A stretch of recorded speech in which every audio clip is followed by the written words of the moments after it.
Capítulo 11. La Constitución de Morena. Luego del fraude electoral de 2006, cuando decidimos no rendirnos, no claudicar y seguir luchando hasta lograr la transformación de la vida pública de México, iniciamos la construcción, desde abajo y con la gente, del Movimiento de Regeneración Nacional, Morena. A la par de este proceso organizativo, con acciones de resistencia civil pacífica, defendimos el petróleo, los derechos sociales y la economía popular. Con esa finalidad, recorrimos de palmo a palmo el territorio nacional. Muchas mujeres y hombres libres y conscientes se entregaron con pasión a la difícil pero indispensable tarea de organizar al pueblo para renovar el país. Morena es fruto de un gran esfuerzo colectivo.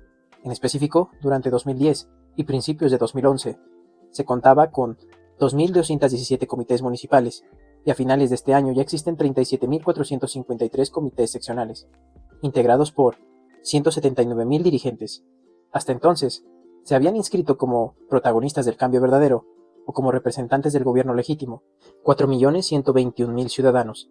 Desde sus orígenes, forman parte de esta gran causa organización indígenas de todas las etnias, campesinos, pescadores, obreros, trabajadores independientes, maestros, estudiantes, profesionistas, comunicadores, productores del campo, sean comuneros, ejidatarios o pequeños propietarios, artesanos, artistas, intelectuales, científicos, comerciantes y empresarios. Se trata de un movimiento amplio, plural e incluyente, integrado por mujeres y hombres de distintas corrientes de pensamiento. Hay católicos, evangélicos de todas las denominaciones, creyentes de otras religiones y libres pensadores. El día 2 de octubre de 2011, en el Auditorio Nacional de la Ciudad de México, se constituyó Morena como asociación civil y se conformaron los órganos de dirección del movimiento, su comité ejecutivo y el consejo consultivo. Se definió también que tras las elecciones presidenciales de julio de 2012 se celebraran asambleas democráticas para decidir sobre el futuro de la organización y se convocó a un Congreso Nacional para el mes de noviembre de ese mismo año.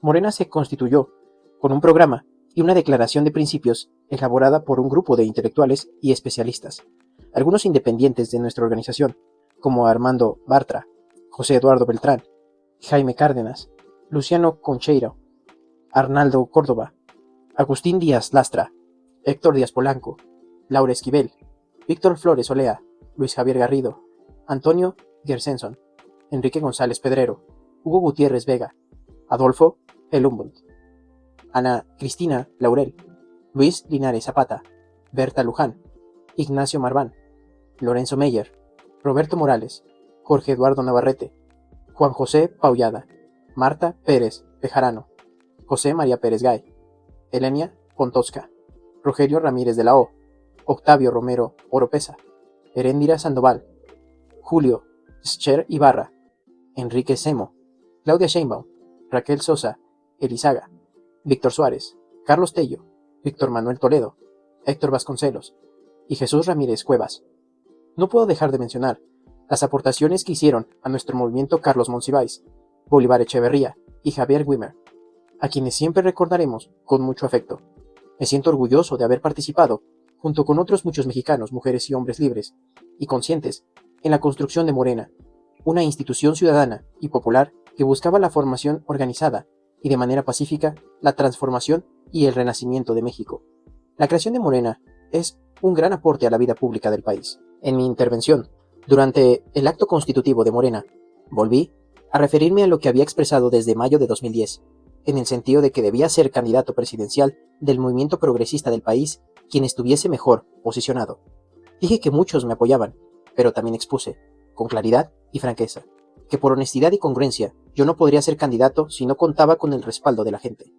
También expuse que, aunque nuestro movimiento iba más allá de lo electoral, porque su objetivo era, y sigue siendo, la transformación de México, no podíamos dejar pasar la oportunidad que se presentaría con motivo de las elecciones presidenciales de julio del 2012. Recordé que en la historia de México, siempre que hay una elección presidencial, se producen condiciones favorables para lograr un cambio de régimen. Así lo enseñó, entre otros, Francisco I. Madero, quien desde la víspera de los comicios de 1910 repetirá una y otra vez que había que esperar el momento propicio, es decir, la llegada de la contienda política electoral. Tras el acto constitutivo de Morena, como asociación civil, consideré conveniente buscar una mejor comunicación con empresarios, clases medias y universitarios. Asimismo, decidí viajar al extranjero para informar a nuestros paisanos migrantes y participar en eventos académicos en Estados Unidos y en España. En octubre de 2011 celebramos el primer encuentro con empresarios de Monterrey, Nuevo León. El evento fue organizado por la Asociación Civil Despierta México, un peculiar agrupamiento de hombres de negocios con dimensión cívica y social encabezados por Alfonso Romo Garza. Apenas 7 meses antes había conocido a Romo, a quien invité a comer a mi casa por conducto de Dante Delgado Ranauro. Obviamente sabía de él y lo cuestioné en un libro que escribí sobre el Fobaproa. También Romo había participado en mi contra durante la campaña del 2000 para jefe de gobierno del Distrito Federal, apoyando a Santiago Krill, candidato del PAN. Pertenecía a los que, inducidos y ofuscados por la propaganda, creían que yo era un peligro para México. En esa comida hablamos con sinceridad de los problemas del país: la corrupción, la pobreza, la inseguridad, los monopolios, el estancamiento económico, la falta de legalidad y democracia, entre otros asuntos. Me expresó sus temores, básicamente los del populismo y los del predominio del Estado en la economía. Le expliqué cuáles eran nuestras verdaderas intenciones y pronto cambió de actitud. Días después, nos volvimos a encontrar en mi casa y le pedí que nos ayudara a convencer a otros empresarios. Decidió hacerlo y asumió la tarea con una actitud de compromiso excepcional. En mi interior, me pregunté por qué este hombre, que tiene una buena posición económica, nos entendía. Cambiaba de opinión y se disponía a apoyarnos. La respuesta, tal vez equivocada, pero es la que más me convence, la encontré en la historia. Romo es bisnieto de Gustavo A. Madero. No descarto que puedan existir otros motivos. Inclusive, creo que las circunstancias influyen más que los genes en la aparición de los hombres singulares, rebeldes. Pero en este caso no encuentro otra explicación mejor que la de atribuir su actitud abierta, apasionada, hecha para adelante, al hecho de ser descendiente de quien lo arriesgaron todo, hasta la vida, por defender con arrojo un ideal. Entre otros encuentros, el 4 de octubre de 2011, me reuní con más de 1000 integrantes de clases medias y empresarios de Monterrey, Nuevo León. Ahí expuse nuestro proyecto alternativo de nación. Contesté preguntas y aclaré dudas, para propios y extraños. Fue todo un acontecimiento, como se dice, un parteaguas. Eventos de esta clase nos abrieron el camino. A partir de ahí, tuve encuentros con empresarios de Baja California Norte, Coahuila, Yucatán, Puebla, Jalisco y otros estados. Es más, en Saltillo, Coahuila, el 17 de enero, como precandidato a la presidencia de la República, firmé un convenio con representantes del sector privado nacional para impulsar la inversión y el empleo. En ese acuerdo, me comprometía que, en caso de resultar electo, el gobierno aplicaría las siguientes medidas: manejar sin déficit las finanzas nacionales, combatir la inflación y reforzar el equilibrio de las cuentas externas, sin sacrificar las metas de crecimiento y empleo, operar en forma austera y en un permanente combate a la corrupción, cuidando celosamente el dinero de los contribuyentes, no aumentar ni crear impuestos, eliminar el IETU y aplicar medidas para lograr mayor equidad y gradualidad, eliminando privilegios fiscales, simplificando y mejorando la eficiencia recaudatoria, mantener una política de precios competitivos de energía que eliminará su sesgo recaudatorio y que sirviera para estimular la inversión y el empleo, aplicar una política antimonopólica que priorizara la libre competencia, estimular la inversión, mejorar las leyes y organismos regulatorios ciudadanizados y evitar su secuestro por los regulados utilizando el poder de compra del gobierno, utilizar activamente las protecciones y salvaguardas legales para proteger los legítimos intereses del sector productivo ante la indebida competencia externa, estimular el sistema bancario nacional y establecer un organismo moderno y eficiente para incrementar sustancialmente el financiamiento a las pymes, unificando los programas de apoyo existentes para este sector. La Secretaría de Economía defendería el sector productivo de políticas contrarias a este compromiso y promovería una nueva cultura gubernamental de servicio y apoyo a la inversión y al empleo. Reforzar la inversión pública en infraestructura, energía, servicios y en proyectos que apoyen el crecimiento de la inversión privada, nacional y extranjera. Por su parte, en representación simbólica de los casi 6 millones de empresarios nacionales, los firmantes reconocieron la responsabilidad de este sector ante las necesidades nacionales y se comprometieron a apoyar y difundir la política económica convenida y asumir el compromiso de actuar como promotores del crecimiento económico, de la inversión y el empleo, capacitar y desarrollar a sus obreros y empleados, y colaboración con el sistema educativo nacional para aumentar la productividad y los salarios reales, apoyar a los empresarios de menores alcances para integrarlos a sus cadenas de suministro y al mercado de exportación, privilegiar a las pymes en los órganos de representación del sector privado, apoyar y fomentar las medidas gubernamentales tendientes a combatir las prácticas anticorruptivas, evitando aplicar tales prácticas en sus empresas y en los órganos de representación del sector, reforzar la cultura de cumplimiento a las obligaciones fiscales, ecológicas, laborales y financieras, asesorar activamente al gobierno en cuanto a políticas públicas que permitieran lograr las metas propuestas de inversión, empleo y bienestar. Ambas partes manifestamos el compromiso de actuar unidas a fin de alcanzar un dinamismo económico para elevar el nivel de vida de la población, reducir rápidamente la pobreza, eliminar en particular el hambre, y con ello lograr una sociedad más justa, armónica y amorosa que garantizara la paz y la tranquilidad social. Para entonces, ya se había incorporado a nuestro movimiento Fernando Turner, presidente de la Asociación Nacional de Empresarios Independientes. También nos ayudaron en estas tareas Adolfo Gemul López, Rogelio Jiménez Pons, Malaquías Aguirre, Jaime Mantecón, Tomás López Rocha, Alejandro Bursa, Armando Guardiana, María Antonieta Lazo, Manuel Peraza, Pedro Romero, TT, José Lister, Héctor Godoy, Manuel Ordóñez, Jorge Pérez Cruz, Eva Galax y muchos otros profesionistas, empresarios y comerciantes del país. Como mis adversarios decían que yo no era hombre de mundo, que no hablaba inglés y que ni siquiera tenía pasaporte, decidí hacer un viaje a ciertos países donde tenía invitaciones pendientes o a las cuales podía ir sin causar mucha polémica. Así, del 8 al 15 de octubre de 2011, visité Estados Unidos y España. Primero estuve en Chicago, con nuestros paisanos. Ahí, exhorté respetuosamente al presidente Barack Obama a cumplir su compromiso de campaña de regularizar la situación migratoria de los mexicanos que trabajan honradamente en Estados Unidos. Entendía que estaba de por medio la cuestión electoral, que hay en ese país una oposición conservadora que se niega a reconocer los derechos de los migrantes y que incluso se ha optado por la persecución y el racismo. Pero sostuve que en todo momento debe actuarse pensando por encima de las fronteras están los derechos humanos universales, el derecho a la libertad de palabra, el derecho a la libertad de culto, el derecho a vivir sin miseria ni temor, proclamados precisamente por ese gran presidente, defensor de la política de la buena vecindad, Franklin Delano Roosevelt, uno de los mejores estadistas que ha tenido Estados Unidos. Luego, el 11 de octubre de 2011, en Washington, presenté una ponencia en el Instituto Mexicano del Centro Woodrow Wilson, en el cual sostuve que las relaciones entre México y Estados Unidos han sido difíciles y complejas, pero que también hemos tenido periodos de entendimiento y cooperación para el desarrollo.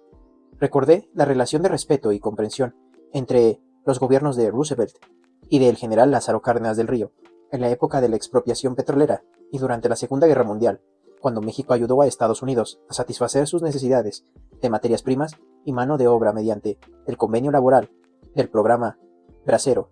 En la década de 1950, México fomentó su industria, lo cual requirió bienes de capital y tecnología de Estados Unidos. En la década siguiente, comenzaron en nuestro país los programas para el desarrollo de la zona fronteriza norte, aprovechando el creciente intercambio comercial con nuestro vecino. Al mismo tiempo, el crecimiento de nuestro mercado interno resultó atractivo para las empresas estadounidenses que abrieron filiales e invirtieron aquí. En 1993 se firmó el Tratado de Libre Comercio de América del Norte y 2 años después Estados Unidos otorgó apoyo financiero extraordinario para superar la devaluación del peso y la crisis de confianza en que se desembocó la administración de Salinas.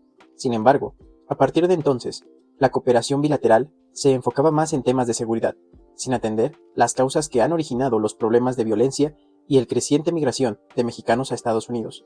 En este marco planteé proponer, en su momento, al gobierno de Estados Unidos un cambio sustancial en la relación bilateral. El propósito, dije, era convencer y persuadir a las autoridades del vecino país de que por el bien de las dos naciones es más eficaz y más humano aplicar una política de cooperación para el desarrollo que insistir, como sucedía, en priorizar la cooperación policíaca y militar. Puse como ejemplo el monto de ayuda de Estados Unidos a México, que para entonces era de 478 millones de dólares y que además de ser raquítico, se destinaba a casi su totalidad, 450 millones, a la llamada Iniciativa Mérida, es decir, a la entrega de armamento y helicópteros militares y el suministro de asesorías en seguridad. Dije con claridad que nuestra propuesta era obtener más recursos y cambiar las prioridades. Lo primero debía ser impulsar el desarrollo y el empleo. Argumenté que los problemas de índole económico y social no se resuelven con medidas coercitivas. No era con asistencia militar o con labores de inteligencia, ni con envíos de armas y aeronaves como se remediaría el problema de la inseguridad y la violencia en nuestro país. Tampoco se detendría el flujo migratorio, construyendo muros, haciendo redadas o militarizando la frontera. Los mexicanos iban en mayor cantidad que ahora a buscarse la vida a Estados Unidos por necesidad, no por gusto. Lo arriesgaban todo para tener un trabajo y mitigar su hambre y su pobreza. También sostuve que la política neoliberal o neoporfirista les canceló el futuro a muchos mexicanos, que estaba atrofiada la movilidad social, es decir, el poder mejorar el nivel de vida mediante el estudio y el trabajo. Sostuve que la política antipopular, caracterizada por el saqueo y el pillaje, solo había dejado 3 alternativas a millones de mexicanos: sobrevivir en la economía informal, emigrar a Estados Unidos o tomar el camino de las conductas antisociales. La mayoría optó por buscar un medio de vida honesto, pero fueron miles, sobre todo jóvenes, los que no tuvieron más alternativa que ingresar a alguna de las modalidades de la criminalidad. Ese es el origen de la crisis de inseguridad y la violencia que ahora padece el país, con un Estado que se desentendía de sus obligaciones para con la población. Los grupos criminales tomaron el control de grandes zonas del territorio nacional y adquirieron un enorme poder económico y llevaron el terror, la extorsión y la muerte. Se inició de esa forma una nueva oleada de refugiados. Ya no solo se exiliaron en Estados Unidos los que buscaban desesperadamente trabajo, sino también las víctimas del miedo y el terror. En el norte del país, pueblos enteros se vaciaron de habitantes ante el desamparo total frente a la delincuencia. Muchos emigraron porque no tuvieron otra forma de negarse a ser reclutados por los cárteles. Otros se vieron obligados a escapar después de perder a uno o varios miembros de la familia por la violencia delictiva. En diversos estados, el simple hecho de presentar una denuncia o de enemistarse con un delincuente eran motivos suficientes para tener que abandonar el sitio de residencia. El número de refugiados por la inseguridad creció como nunca en el periodo neoliberal. En la encuesta nacional de la dinámica demográfica, ENADID afirmó que entre 2009 y 2014, al menos 236.800 personas huyeron de sus hogares debido a la amenaza de inseguridad. Según un informe de la Coalición Pro Defensa del Migrante, entre 2013 y 2006, el refugio Madre Asunta en Tijuana recibió a 1.106 mujeres que trataban de conseguir asilo en Estados Unidos porque sus vidas peligraban en sus lugares de origen o de residencia en México. Un estudio de la Universidad de Siracusa, New York, subrayó que entre 2005 y 2010 las autoridades estadounidenses recibieron unas 2.400 peticiones de asilo de mexicanos y que en el quinquenio siguiente, 2011 y 2016, el número de esas peticiones saltó a 12.000. Pero solo una pequeña parte de quienes se refugiaban en Estados Unidos por la violencia y la inseguridad que padecía México acudían a pedir asilo formal, de modo que el número total debió ser mucho mayor. En fin, es evidente que la declaración de guerra de Calderón a la delincuencia y su decisión absurda y criminal de recurrir al uso indiscriminado de la fuerza y la represión, en vez de atemperar el problema, produjo más violencia e inseguridad. Insistí en la necesidad de que Estados Unidos ampliara y reorientara su ayuda oficial a México, y para ello expresé que estábamos dispuestos a poner en correspondencia nuestro plan económico con el establecimiento de una nueva relación con el gobierno de Estados Unidos, fincada en la cooperación para el desarrollo y la ayuda mutua. No descarté incluso la posibilidad de firmar un acuerdo para la aplicación de un programa bilateral orientado a reactivar la economía y a crecer empleos en México. Todo ello, desde luego, en un marco de respeto a la soberanía de ambos países. Para contrastar lo que pensaba en esos tiempos con lo que proponíamos para el futuro, hice referencia a que, por esos días, en su primera aparición pública, el nuevo embajador de Estados Unidos en México había entregado helicópteros militares a la Armada de nuestro país, y expresé mi deseo de que, en un día no muy lejano, ese diplomático distribuyera cheques para financiar proyectos como el de la reforestación de la selva lacandona y generar 400.000 empleos anuales, o para la pavimentación de caminos en Oaxaca. en el uso intensivo de mano de obra, o para el programa de incorporación de los jóvenes al trabajo y al estudio. En ese encuentro concluí mi intervención recordando lo que expresó el presidente Woodrow Wilson en su célebre discurso de los 14 puntos, pronunciando al término de la Primera Guerra Mundial, cuando postuló el principio de justicia para todos los pueblos y naciones, para la premisa de que tienen derecho a vivir en igualdad de condiciones de libertad y de seguridad, con los demás estados, sean pequeños o grandes, fuertes o débiles. El 13 de octubre hablé en la Fundación Ortega y Gasset, en Madrid, España, en donde ocurrirían las propuestas de los indignados.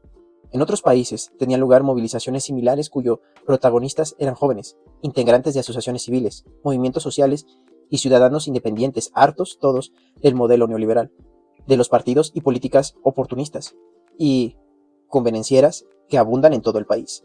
Al absorber la frescura y la espontaneidad de esas manifestaciones de legítimo descontento, compartí nuestras experiencias de lucha, sintetizadas en 10 postulados básicos. 1. Si no hay un cambio de régimen, no será posible detener el proceso de degradación que padecemos. 2. Los cambios que se requieren no se van a dar de arriba para abajo. Solo el pueblo puede salvar al pueblo, y solo el pueblo organizado puede salvar a la nación. 3. Nada se logra si no se trabaja en informar, concientizar y organizar al pueblo, y este esfuerzo nunca es en vano. Tarde o temprano habrá frutos. 4. En esta época de decadencia, desaliento y pérdida de principios, es indispensable buscar salidas, no caer en el desánimo, el escepticismo y la frustración.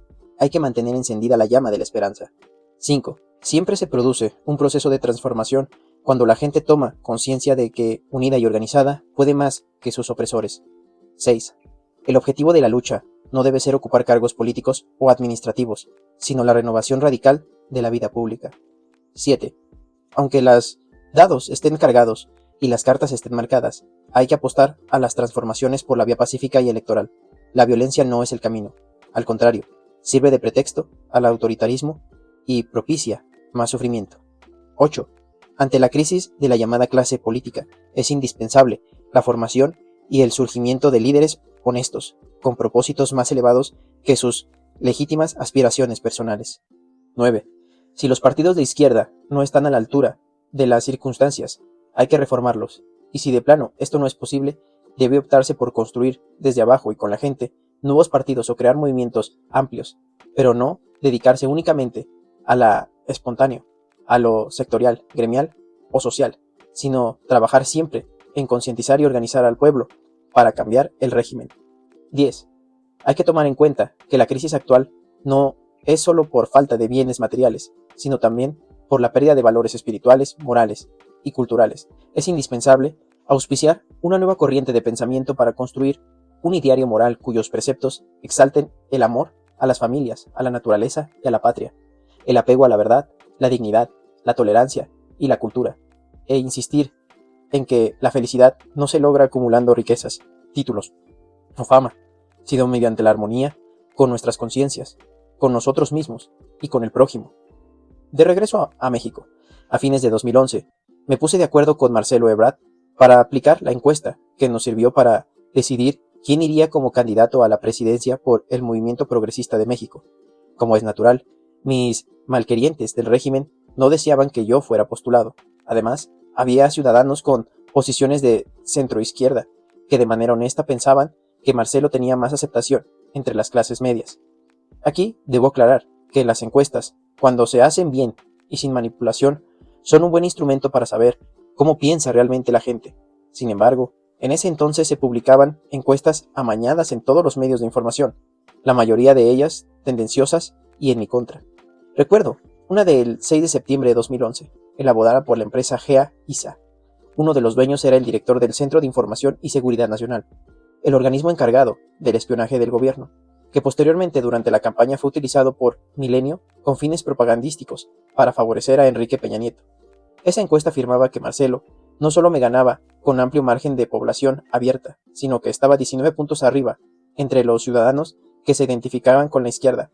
En su noticiero de radio, Ciro Gómez Leiva sentenció: la relevante no es solo que Ebrard va adelante de AMLO, sino que lo arrasa. ¿Verdad que Ciro tiene tiempo siendo idéntico a sí mismo? Al final, El 1 de noviembre de 2011, convencimos que 2 empresas encuestadoras, Nodos y Covarrubias, llevarían a cabo la mediación.